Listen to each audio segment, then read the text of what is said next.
Viewers wherever you are, watazamaji popote mlipo, we welcome you again tunawakaribisha tena in these preachings or teachings by the Kingdom series. Kwa mafundisho au mahubiri kuhusu masuala ya kiufalme. Today or this time, leo hii ama wakati huu, I shall be ministering on the topic you were chosen. Nitanena somo kuhusu umechaguliwa, ulichaguliwa. You were chosen. Ulichaguliwa. God chose you before. Mungu alikuchagua kimbele ama zamani. He has your plan.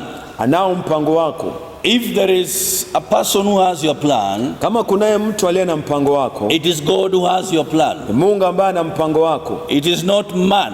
Siye mwanadamu. And the devil cannot interfere with God's plan that he has for you. Na shetani hawezi kutangua mpango wa Mungu alionao kwa ajili yako. You did not come on this earth by accident. Haukuja kiajali hapa duniani. It does not matter how you are born. Haijalishi jinsi ulivyozaliwa. Who your father is. Baba yako ni nani? Whether you are born in a wedlock. Uzaliwe kama ulizaliwe nje ya ndoa. Whether you know your father. Kama mjua baba yako. You know him, you don't know him. Umfahamu au usimfahamu. Or you have a story about your mother. Ama una hadithi fulani kuhusu mama yako. I have come to tell you. Nimekuja kukuambia. You are not a product of your father and your mother. Ya kwamba wewe sio mwisho wa baba yako au mama. You are a product of God himself. Wewe ni mwisho ama tokeo la Mungu mwenyewe. God chose you before you were born. Mungu alikuchagua kabla ya kuzaliwa. God gave you a destiny. Mungu akakupa hatima. He planned for you. Alikupangia. At the moment you will go back to God, na utakaporejea kwa Mungu, you will discover your destiny. Utatambua hatima yako. And the devil will not interfere with your destiny. Na shetani kama hataweza kutangua hatima yako. My brother and my sister, ndugu dada yangu, I have come to tell you, nimekuja kukwambia, you are chosen by God. Ulichaguliwa na Mungu. You are not chosen by man. Au kuchaguliwa na mwanadamu. Number one, cha kwanza, the Bible says like this. Biblia inasema hivi, you are chosen before the foundation of the world. Kabla ya misingi ya dunia ulichaguliwa. Before the world was made. Kabla ulimwengu hujakuwepo. God who doesn't go by time. Mungu asienenda na wakati. He chose you. Alikuchagua. He knew how you'll be called. Alijua jinsi utakavyoitwa. He knew where you'll be born. Alijua utazaliwa wapi. He knew your parents. Alijua wazazi wako. And your parents are not there by accident. Na wazazi wako wako pale kiajali. God planned everything for you. Mungu alipanga kila kitu kwa ajili yako. Ephesians chapter 1 verses 4. Waefeso mlango wa kwanza mstari wa 4. The Bible says like this. Biblia yasema hivi, according as he has chosen us, kulingana jinsi ametuchagua sisi kwake, before the foundation of the world, kabla ya kuwekwa misingi ya ulimwengu, before the foundation of the world, kabla ya misingi ya dunia, that we should be holy, ya kwamba tuwe watakatifu, without blame before him, wasiokuwa na mawaa mbele zake, in love, katika upendo. My brother and my sister, ndugu dada yangu, the Bible says, Biblia yasema, you are chosen, ulichaguliwa before the foundation of the world, kabla ya kuwekwa misingi ya ulimwengu, before Kenya was, kabla Kenya hajakuwepo, before your land was, kabla nchi yako haijakuwepo, before your parents was, kabla wazazi wako kuwepo, God chose you. Mungu alikuchagua. I've come to tell you, nimekuja kukwambia, you are not here by accident. Hauko hapa kiajali. You are God choosing. Ulichaguliwa na Mungu. You are God choosing. Ulichaguliwa na Mungu, ama ni chaguo la Mungu. Number 2, cha pili, the Bible says, Biblia yasema, even Christ was prepared before the foundation of the world. Hata kabla ya misingi ya ulimwengu Kristo alichaguliwa, akaandaliwa. God prepared Christ before the foundation of the world. Mungu alimwandaa Kristo kabla ya ulimwengu kuwepo. God does not sleep to plan for tomorrow. Mungu halali ndipo apangie kesho. He planned everything before the foundation of the world. Yeye kila kitu kabla ya mwanzo wa dunia. He knew Adam is going to sin. Alijua ya kwamba Adamu atatenda dhambi. He knew men are going to sin. Alijua wanadamu watatenda dhambi. He prepared Christ before the foundation of the world. Akamwandaa Kristo mapema kabla ya misingi ya ulimwengu. God is not a God of accident. Mungu siye Mungu ajali. God is a God of order. Mungu ni Mungu wa mpangilio kamili. He is beyond time. Yeye ni zaidi ya wakati au masaa. He already knows so many thousand years ahead. Ajua zaidi ya miaka 1000 iliyoko mbele. It's only man who is limited. Mwanadamu ndiye aliye na mipaka. But God is not limited. Lakini Mungu ana mipaka. He knows what the world is tomorrow. Ajua kila ambacho kitatendeka kesho katika ulimwengu. And he prepared Jesus before the foundation of the world. Naye akamwandaa Yesu kabla ya misingi ya ulimwengu. 1 Peter chapter chapter 1 verses 20. Petero wa kwanza mlango wa kwanza mstari wa 20. The Bible says like this. Biblia yasema hivi. Who verily was foreordained before the foundation of the world. Yeye aliwekwa wakfu mwanzo kabla ya misingi ya dunia. That is Jesus Christ. Huyo ni Yesu. He was foreordained. Aliwekwa wakfu mapema. Before the foundation of the world. Kabla ya misingi ya ulimwengu. Some people are confused about the Lord Jesus Christ. Watu wengine wamechanganyikiwa kuhusu habari za Bwana wetu Yesu Kristo. People think he appeared when Mary gave birth to him. Wadhania kwamba alijitokeza wakati Mariamu alipomzaa. But he was prepared before the foundation of the world. Lakini kabla ya misingi ya ulimwengu alikuwa ameshaandaliwa. The Bible says like this. Biblia yasema hivi. Who verily was foreordained before the foundation of the world. Aliyewekwa wakfu kabla ya misingi ya dunia. But was manifest in these last times for you. Lakini akadhihirishwa nyakati za mwisho kwa ajili yenu. Even God prepared Jesus before the foundation of the world. Hata Mungu hivyo alimwandaa Yesu Kristo kabla ya misingi ya ulimwengu. And he was manifest on this earth for your sake. Akadhihirishwa hapa duniani kwa ajili yetu. God is a God of plan. Mungu ni Mungu wa mipango. He planned for Jesus for you before the foundation of the world. Habari za Yesu kwa ajili yako kabla ya misingi ya dunia. Number 3. Tatu. The Bible says like this. Biblia yasema hivi. That he knew you. Ya kwamba alikujua. Or if he knew us. Ama alitufahamu. Formed us. Akatuumba. In the womb. Katika tumbo za mama zetu. Sanctified us. Akatutakasa. And ordained us. Katuweka wakfu. To be what he wants us to be. Ili tuwe kila ambacho yeye mwenyewe ataka tuwe. Every day. Kila siku. We are a product of God's making. Sisi ni matokeo ya maandalizi yake Mungu. The Bible says like this. Biblia yasema hivi. We are God workmanship. Sisi ni watendakazi wa Mungu. Tomorrow we are God workmanship. Kesho sisi ni wakazi yake Mungu. Forever we are God workmanship. Milele sisi ni kazi yake Mungu. Our coming on this earth. Kuja kwetu hapa duniani. It's not by accident. Sio kiajali. It was ordained. Ilipangwa, ameliweka wakfu. By God himself. Na Mungu mwenyewe. In the book of Jeremiah. Kitabu cha Yeremia. Chapter 1 verses 5. Mlango wa kwanza mstari wa 5. The Bible says like this. Biblia yasema hivi. God is talking to Jeremiah. Mungu azungumza na Yeremia. Before I formed thee in the belly. Kabla sijakuumba kwa tumbo. I knew you. Kwa tumbo la mama yako nalikufahamu. And before thou comest out from the womb. Na kabla hujatoka kwa tumbo la mama yako. I sanctified thee. Nalikutakasa. And I ordained thee. Nikakuweka wakfu. A prophet unto the nation. Kuwa nabii kwa mataifa. I have come to tell you. Nimekuja kukwambia. Child of God. Mwana wa Mungu. Before you are formed in your mother's womb. Kabla hujaumba kwenye tumbo la mama yako. God knew you. Mungu alikujua. He knew you. Alikufahamu. He knew you. Alikufahamu. Sanctified you. Kakutakasa. Ordained you for the purposes he has ordained for you. Akakuweka wakfu kwa makusudi yake yeye mwenyewe. You are here for a purpose. Uko hapa kwa kusudi maalum. You are here for a plan of God. Uko hapa kwa ajili ya mpango mkamilifu. You are not there by accident. Hauko hapo kiajali. You are not in that village by accident. Hauko kwa kijiji hicho kiajali. You are not doing that business by accident. Biashara unayoifanya sio kiajali. You are not in that church by accident. Hilo kanisa ulilomo sio la kiajali.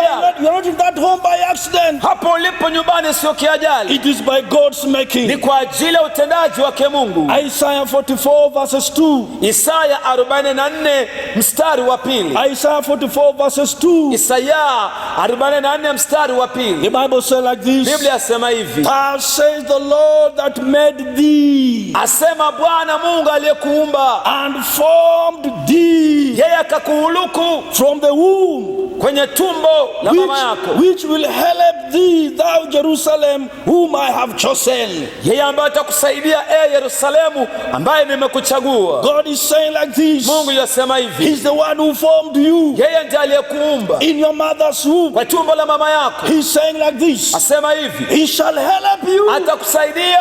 Why? Kwa nini? Because he says like this. Asema hivi. He chose you. Alikuchagua. He chose you. Alikuchagua. God is not choosing you today. Mungu hakuchagui leo. You are chosen so many years. Ulichaguliwa miaka mingi iliyopita. You are chosen before the foundation. Ulichaguliwa kabla ya misingi ya ulimwengu. You are chosen when your mother's womb. Ulichaguliwa kabla ya kuwekwa kwa tumbo la mama yako. Akakuumba. And he says like this. Asema hivi. He's going to help you. Atakusaidia. He says like this. Asema hivi. Listen to me. Nisikize. Jerusalem. Yerusalemu. I chose you. Nalikuchagua. I formed you. Nikakuumba. I shall help you. Nitakusaidia. I have come to tell you. Nimekuja kukuambia. atakusaidia. There is a God who formed you. Kunaye Mungu aliyekuumba. There is a God who chose you. Mungu aliyekuchagua. And this God who chose Na you, huyu Mungu aliyekuchagua, this God who chose you, huyu Mungu aliyekuchagua shall help you. atakusaidia. From today, Kuanzia leo your help coming from above. msaada wako atoka juu. There is a God who can help you. Kunaye Mungu ambaye There is a atakusaidia. God who formed you. Kunaye Mungu aliyekuumba, Who chose you. aliyekuchagua, He says like this, asema hivi, He shall help you. atakusaidia.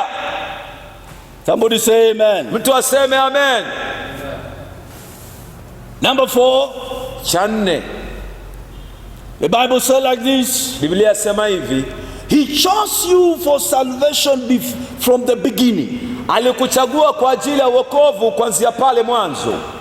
Anybody who is not saved, it is for his own making. Yeyote ambaye hajaokoka ni mambo yake mwenyewe ama ni uamuzi wake tu wa kibinafsi. But God gave chance to every child of him that came on this earth. He gave them chance for salvation. Lakini kila mtu aliyeumbwa na Mungu, kusudi la Mungu ni ya kwamba wote waokolewe. But he does not want to interfere with their free will of choice. Lakini hataki kukusumbua ama hataki aingilie uamuzi wako wa kufanya maamuzi. But he already chose you Lakini mwanzo alikuchagua for salvation. kwa ajili ya wokovu. 2 Thessalonica chapter 2 verses 13. Wathesalonika wa pili mlango wa pili mstari wa 13. Chapter 2 verses 13. Wathesalonika wa pili mlango wa pili mstari wa 13. The Bible says like this, Biblia yasema hivi, but we are bound to always give thanks to God basi yatupasa tumshukuru Mungu daima for your brotherly love kwa ajili ya upendo wa kindugu by the Lord, kwa Bwana. because Manake manake Mungu aliwachagua. God chose you Mungu aliwachagua from the beginning kuanzia pale mwanzo for salvation kwa ajili ya wokovu through sanctification kupitia kwa utakaso of the Spirit wa Roho and believing in the truth. na kuamini kwa kweli. My brother and my sister, Ndugu dada yangu, God chose you from the beginning. Mungu alikuchagua tangu pale mwanzo. He chose you for salvation. Alikuchagua kwa ajili ya He wokovu. chose you for salvation. Alikuchagua kwa ajili ya wokovu. It is your time Ni wakati wako to challenge the devil, umtie changamoto It's your shetani. time Nina wakati to wako challenge people, uwatie watu those changamoto who distract you from salvation. wanaokuzuia kuokoka. If you are not saved, Kama you hujaokoka, better make a decision. ni vyema ufanye uamuzi. Get saved, my brother. Wokoke ndugu yangu, Get saved, my sister. wokoke dada yangu. You are chosen for salvation. Ulichaguliwa kwa ajili ya You wokovu. are not chosen to be a drunkard. Haukuchaguliwa kwa You are mlevi. not chosen to be a prostitute. Hukuchaguliwa kuwa You kahaba are not masangiki. chosen to be a murderer. Hukuchaguliwa kuwa muuaji. You are chosen for better things. Ulichaguliwa kwa vitu I bora. have come to tell you, Nimekuja kukwambia come out of sin. jitokee, toka kwa dhambi, Come out of destruction. toka kwa kumaangamizi. You are chosen to be the plan of God. Ulichaguliwa kwa mpango wa Mungu. May you be the plan of God. Hebu uwe kwa mpango mkamilifu wa May you Mungu. be in your destiny. Uwe katika hatima yako. May you be in your purpose for being Uwe here. kwa makusudi yake Mungu There is wewe a hapa purpose for you duniani. to be on this Ni earth. makusudi ya Mungu hapa And duniani. God has your blueprint. Na Mungu ana ramani yako He has yote. your blueprint. Ana ramani yako. I say God has your blueprint. Nasema Mungu ana ramani yako. I say God has your blueprint. Nasema Mungu ana ramani yako. He's the one who has your blueprint. Yeye ndiye ana ramani yako ya maisha. Number 5, 5, the Bible says like this, Biblia yasema hivi, that you are chosen for a purpose. ulichaguliwa kwa kusudi. For a purpose. Kwa kusudi maalum. God never chooses somebody and does not give him a purpose. Mungu hamchagui mtu kisha akose kumpa sababu ama kusudi ama lengo ama shabaha. The devil will come to confuse you so that you do not enter into God's purpose. Shetani anaweza kuja kuchanganya ili usiingie kwa lengo, shabaha ama makusudi maalum ya Mungu. But I have come to tell you Lakini nimekuja kuambia that God chose you for a purpose. Mungu alikuchagua kwa kusudi maalum. Romans chapter 8 Warumi mlango wa 8 verses 28 to 29. mstari wa 28 hadi I 29. want us to go through the scripture. Naomba tupitie maandiko. The Bible says like this, Biblia yasema hivi, and we know basi twafahamu that all things work together for good for those who love God.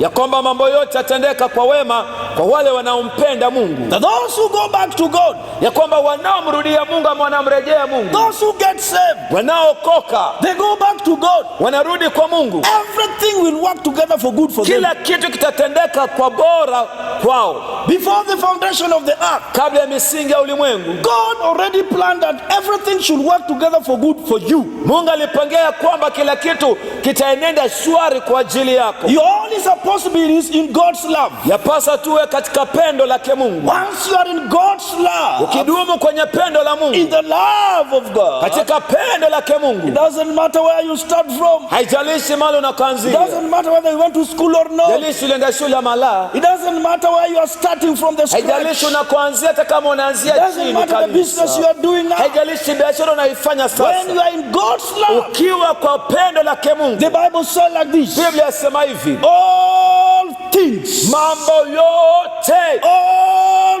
things mambo yote will work together for good for you. yatatendeka kwa wema, For kwa wema. good. Yatatendeka kwa I wema. say the Bible says for good. Nasema Biblia yasema kwa It will wema. work for good. Itatenda kwa wema, itatendeka kwa wema.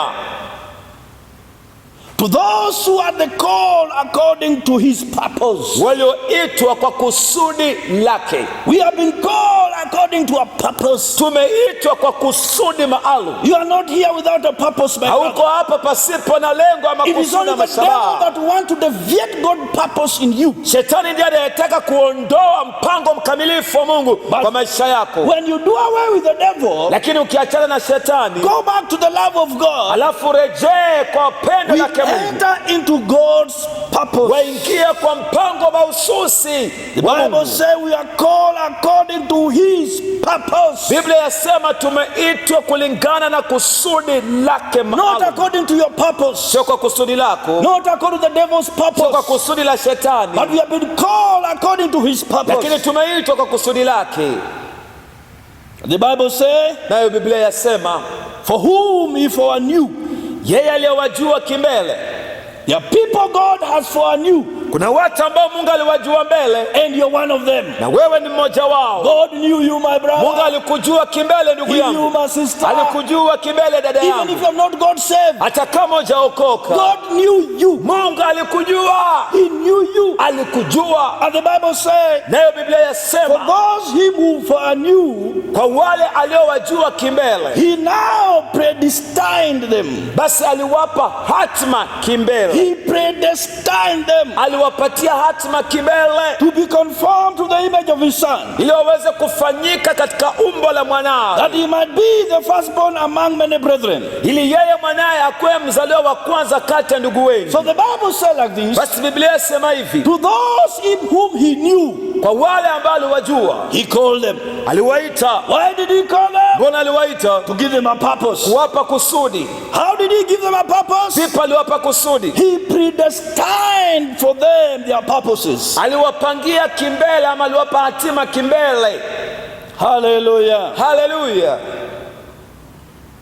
The word foreknew Neno kujua kimbele means that God had knowledge before you came into your existence. ya kwamba Mungu alikufahamu na ama alikuwa na ufahamu kukuhusu kabla wewe hujakuwepo. It also means Na pia ina maana you hii have been marked out by him. Marked out by him. ya kwamba umewekwa alama na yeye Mungu. He marked you. Alikuweka alama, He knew you alikufahamu, and therefore marked you akakuweka alama, and then called you basi akakuita tena, and then predestined you. akakupa hatima kimbele. The word predestined Neno hatima ya kimbele give us two meaning. yatupa maana mbili. It means like this: Mwanzo ni hii, to predetermine. ni kufanya uamuzi mapema, To predetermine. kufanya uamuzi kimbele ama mapema. God made a predetermination for you. Mungu alifanya mpangilio mapema. The word predetermine Neno kufanya uamuzi means kimbele to decide something in advance. ni kufanya maamuzi mapema, In advance. kufanya maamuzi kimapema ama So kimbele, that it does not happen by chance. ili isitokee tu kisadfa ama kiajali. God has your purpose purpose. Mungu ana kusudi lako. And God has predetermined your purpose. Na Mungu kusudi lako ili amepeana By chance. ili jambo lisitokee tu kisadfa kwa maisha Or yako by accident. ama kiajali. So you are in God's plan. Uko kwa mpango mahususi. And remember, the devil cannot change God's plan Hivyo for you. shetani hawezi kubadilisha mpango wa Mungu kwa ajili The yako. devil cannot challenge God's plan. Hawezi kutia changamoto mpango wa Mungu So that you are maishani in mwako. God's plan. Kwa hivyo ukiwa kwa mpango mkamilifu wa And Mungu, nothing will happen to you by chance. hakuna kile ambacho kitatendeka tu hivyo Or by accident. ama kiajali. All things shall happen to you for your good. Mambo yote yatatendeka kwa wema kwa ajili yako. The word predestination Neno hatima ya kimbele also has this word destiny. ina pia ili neno hatima. It has this word destiny. Ina ili neno hatima. Destiny. Hatima.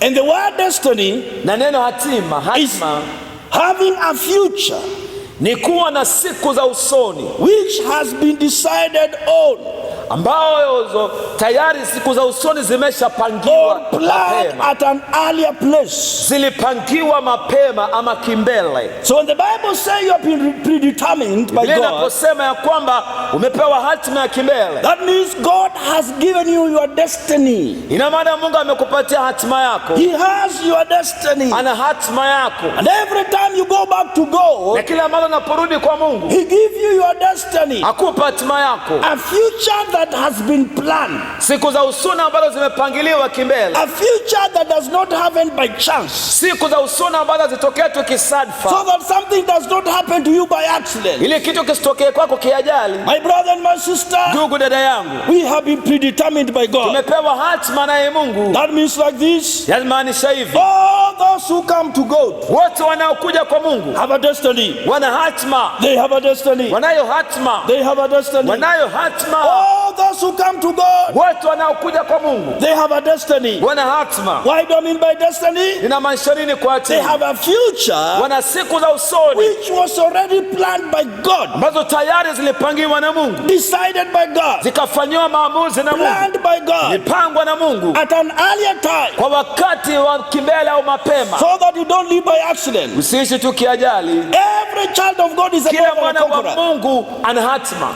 Every child of God Kila mwana wa Mungu is more than a conqueror. yeye ni zaidi ya mshindi. You can lead every day Weza kuongoza daima because dawamu, God has your destiny. maana Mungu ana hatima yako. You can live every day Weza kuishi kila because wakati, you have a destiny. maana una hatima. You can stay anywhere Weza kuishi popote, because you have a destiny. maana una hatima. You cannot fail Wezi shindwa, because you're a man and a woman of destiny. maana we ni mtu uliye na hatima. I have Mwanamke au come to mwanaume, tell you, nimekuja kukwambia may the Lord help you Mungu akusaidie to realize kutambua that God has your ya destiny. kwamba Mungu ana hatima yako. He has your destiny. Ana hatima He yako. has your destiny. Ana hatima yako. He has your destiny. Ana hatima yako. God has not called you to struggle every day, Mungu hajakuita ung'ang'ane kila siku, but He has called you to enter into His plan. lakini amekuita uingie katika mpango wake. He has called you to enter into His plan. Amekuita uingie katika mpango wake, And His na plan mpango wake was already decided by Him. uliamuliwa mapema na yeye mwenyewe. It's a plan of Ni success. mpango wa kufanikiwa, It's a plan of success. ni mpango wa It's a kufanikiwa, plan of ni prosperity. mpango wa ufanisi, A plan of good ni health. mpango wa afya nzuri, A plan that God has made for ni you. mpango ambao Mungu ameweka kwa ajili yako. Hallelujah. Haleluya! When you read in verse 30, Ukisoma ule mstari wa 30, Warumi 8 mstari wa 30, the Bible says like this: Biblia yasema hivi: moreover, whom He did predestine, basi yeye wale ambao aliwachagua them He also called. pia aliwaita, And whom He called, na wale aliowaita He also justified. pia aliwahesabia haki, And whom He na justified, wale aliowahesabia haki He has also glorified. pia amewatukuza. God knew you. Mungu alikujua, And because He knew you, na maana alikujua, He planned for you. alikupangia, He gave you a destiny. kakupa hatma. And because He has given you Na destiny, maana amekupa hatma, He has decided to call you ameamua kuite to become a man of destiny, uwe mtu wa hatma, a woman of destiny, mwanamke wa a hatma, lady of destiny. binti wa hatma. Oh yes, Ndio He called you. alikuita, And after calling you, baada ya kukuita alikuita with your destiny, na hatima the yako, Bible says Biblia yasema he justified you. akakuhesabia haki. After justifying Baada you, ya kuhesabia the haki, Bible says Biblia yasema he glorified you. akakutukuza. The word justified Neno kuhesabiwa haki means having a good reason for doing something. kuwa na sababu nzuri ya kufanya kitu fulani, Or it also means just like he is, just like God is, and therefore you have a good reason to perform well. ama kwa maneno mengine ama na maana nyingine ni kama jinsi Mungu alivyo. Ina maana ya kwamba una kila sababu ya kufanya kile ambacho Mungu anataka ufanye. You have been given a certificate to perform. Umepewa hati ya kutimiza ama kutenda You kile have been ambacho given a kinahitajika. right to do the best. Umepewa haki ya kufanya kilicho bora. You have been justified. Umehesabiwa haki. My brother and my sister, Ndugu, dada yangu, God has called you. Mungu He amekuita, has given you a destiny. amekupa hatima, He has justified you. amekuhesabia haki. You have all the reason to do something good. Unayo sababu yote kufanya kilicho kizuri. Hallelujah. Haleluya. And the Bible says, Nayo Biblia yasema after that he glorified you. hatima baada ya hapo akakuhesabia haki, samani, akakutukuza. The word glorified Neno kutukuzwa has almost three meanings. ina kama tafsiri tatu hivi. It means the nature of God, Ina maana asili yake Mungu, the acts of God. matendo ya Mungu. But the third meaning Lakini tafsiri ya tatu also means a higher standard, pia ni ya kiwango cha juu, a better standard. kiwango kilicho bora. A glorified standard is a better standard. Kiwango kilichotukuka ni kiwango bora. So when God says Mungu anaposema that he called you ya kwamba alikuita because he knew you, maana alikufahamu, he planned for you, alikupangia, he has given you a destiny, amekupa hatima, he has justified you, amekuhesabia haki, he has glorified you. amekutukuza. It means like this. Ina maana hii Now sasa you can do better than before. unaweza fanya bora kuliko mwanzo. Now he's raising your standard. Ainua kiwango chako. My brother and my sister, Ndugu, dada yangu, God has called you Mungu amekuita to raise your standard kuinua kiwango to chako a higher kwa standard. kiwango cha juu. May you from today Hebu kuanzia leo be a woman of destiny, wewe mwanamke wa a hatima, woman who is wewe justified, mwanamke aliyetukuka, glorified, ametukuzwa, doing better things. tenda mambo makubwa mazuri. Somebody say amen. Waseme amen. Hallelujah. Haleluya. Number 6, 6, he chose you to be a special people. alikuchagua uwe mtu maalum ama mtu speciali, To be a special. uwe mtu speciali au maalum. Deuteronomy chapter 7 verses 6. Kumbukumbu la Torati mlango wa 7 mstari ni wa 6. Deuteronomy chapter 7 verses 6. Kumbukumbu la Torati 7:6. The Bible says like this. Biblia yasema hivi: For thou art an holy people nyinyi ni watu watakatifu unto the Lord thy kwake God. Mungu Bwana Mungu wenu. The Lord that God has chosen thee Bwana Mungu wenu amewachagua to be a special people unto himself. muwe watu speciali kwake yeye. You are not a useless person. Wewe si mtu bure bilashi. You are not takataka. Wewe siye It takataka. doesn't matter how you are born. Hajalishi jinsi It doesn't ulivyozaliwa, matter what you are doing now. hajalishi unachotenda sasa. Don't ever overlook yourself. Usije ukajidharau ukajidunisha. Everybody who comes to God Yeyote anayekuja kwa Mungu has been called to be a special person. ameitwa kwa mtu speciali. From today, Kuanzia leo, may you know hebu that you fahamu are chosen to be special. umechaguliwa kuwa speciali. Chosen to be special. Umechaguliwa kuwa speciali. Chosen to be special. Umechaguliwa kuwa You speciali. are special. Wewe ni speciali. Number 7, 7, the Bible says Biblia yasema you are also chosen to be a peculiar person. ulichaguliwa kuwa mtu wa kipekee. Chosen to be peculiar. Ulichaguliwa kuwa mtu wa kipekee. Peculiar. Mtu wa kipekee, A mtu wa aina peculiar yake. person is different from other people.